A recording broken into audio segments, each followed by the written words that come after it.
जितने भी साधु संत हुए हैं, महान ज्ञानी हुए हैं, कवि हुए हैं, जो समाज को सुधार सकने का जिन्होंने काम करने का बीड़ा उठाया, उन सभी ने एक ही बात कही है कि व्यक्ति को अपने विकास के लिए सत्संग करना आवश्यक है। सत्संग करने से ही ज्ञान की प्राप्ति होती है। चाहे वो कबीरदास जी हो, चाहे वो तुलसीदास जी हो, हर किसी ने सत्संग के महत्व को बताया है और बिना सत्संग के किसी का भी उद्धार होना, विकास होना, ज्ञान की प्राप्ति होना असंभव है। बहुत सुंदर कहा है तुलसीदास जी ने, बिनु सत्संग विवेक न होई, राम कृपा बिनु सुलभ न सोई। ये बात सच है कि सत्संग के बिना ज्ञान प्राप्त नहीं होता, बिनु सत्संग विवेक न होई, ज्ञान की प्राप्ति नहीं होती। लेकिन साथ ही वो क्या कहते हैं कि हर व्यक्ति को सत्संग भी तो नहीं मिलता। कैसे मिलेगा?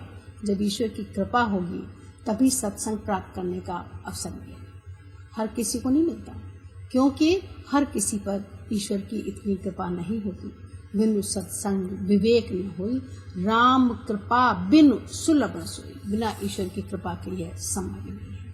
इसलिए तुलसीदास जी ने जगह जगह सत्संग की महिमा को बताया है कि सत्संग करें, साधुओं के साथ रहें, तो हमें ज्ञान की प्राप्ति होगी और ज्ञान की प्राप्ति होगी तो व्यक्ति के व्यवहार में परिवर्तन आएगा। इसीलिए हम जितने भी महान पुरुषों की बात करें, उन सभी ने इस बात की चर्चा की है। तुलसीदास जी रामचरितमानस के सुंदरकांड, जब हनुमान जी लंकिनी से मिलते हैं तो वहां पर भी वो कहते हैं ना, जब उसको कि तुम क्यों जा रहे हो, कहाँ जा रहे हो, तो जब उनके वो गुण, उनके बल को समझते हैं तो बहुत प्रसन्न हो जाती है और अपने आप को धन्य मानती है कि मुझे तुम्हारा सत्संग प्राप्त हुआ।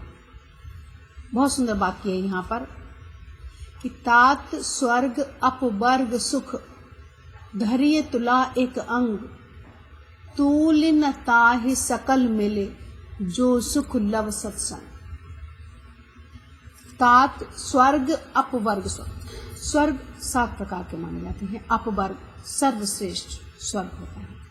तो कहती है कि अगर तराजू के एक पलड़े में स्वर्ग के अपवर्ग के यानी सर्वश्रेष्ठ स्वर्ग के जो सुखों को अगर एक पलड़े पर रख दिया जाए, तात स्वर्ग अपवर्ग सुख, धैर्य तुला एकम, एक साइड में अगर हम तुला पर रख दें तो तूलिन ताहि सकल मिल, जो सुख लव सत्संग। तो जो सुख सत्संग से प्राप्त होता है वह सुख उसमें भी नहीं है। यानी अपवर्ग के सुख में भी वो सुख नहीं है जो सुख सत्संग में है।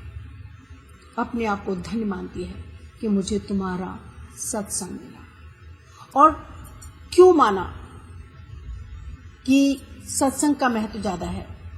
क्योंकि सत्संग से विचार परिवर्तित हो जाते हैं, सत्संग से वृत्तियां परिवर्तित हो जाती हैं, सत्संग से व्यवहार परिवर्तित हो जाते हैं, सत्संग से मानसिकता बदल जाती है।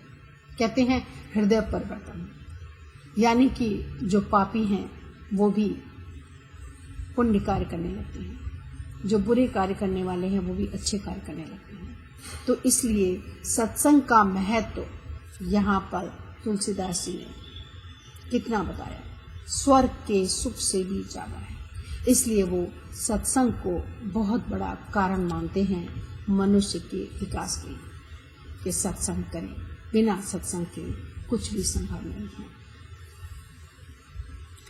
सठ सुधरे सत संगति पाई, कि दुष्ट से दुष्ट व्यक्ति भी संगति पाकर सुधर जाता है, उसमें भी परिवर्तन आ जाता है, वो भी आचरण अपना बदल लेता है।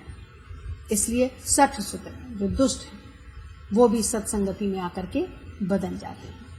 तो सत्संगति अगर हो तो व्यक्ति का जो चरित्र है वो उच्चता को प्राप्त करता जाता है। आगे कहते हैं कई जगह, और साधुओं के सत्संग को उन्होंने कैसा तीर्थों से भी बढ़कर माना है। कहते हैं एक जगह, मुद मंगल में संत समाजो, जो जग जंगम तीर्थ राजो।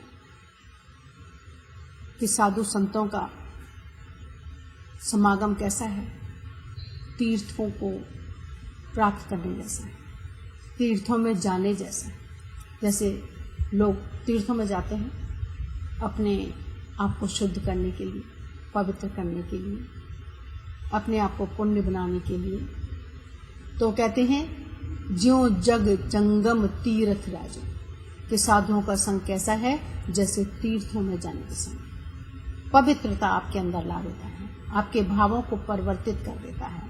इसलिए हमें जब भी मौका मिले, जब भी अवसर प्राप्त हो और न हो तो कोशिश करके अवसर निकालना चाहिए, जिससे कि सत्संग कर सके। सत्संग की महिमा अद्भुत है।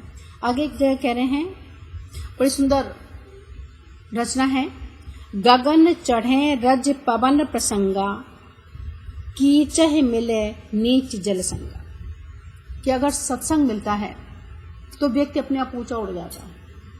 जैसे पवन का साथ मिलकर, जब पवन का साथ मिलता है तो धूल भी क्या मिल जाती है, पवन के साथ ऊपर उड़ जाती है, गगन आकाश में पहुंच जाती है।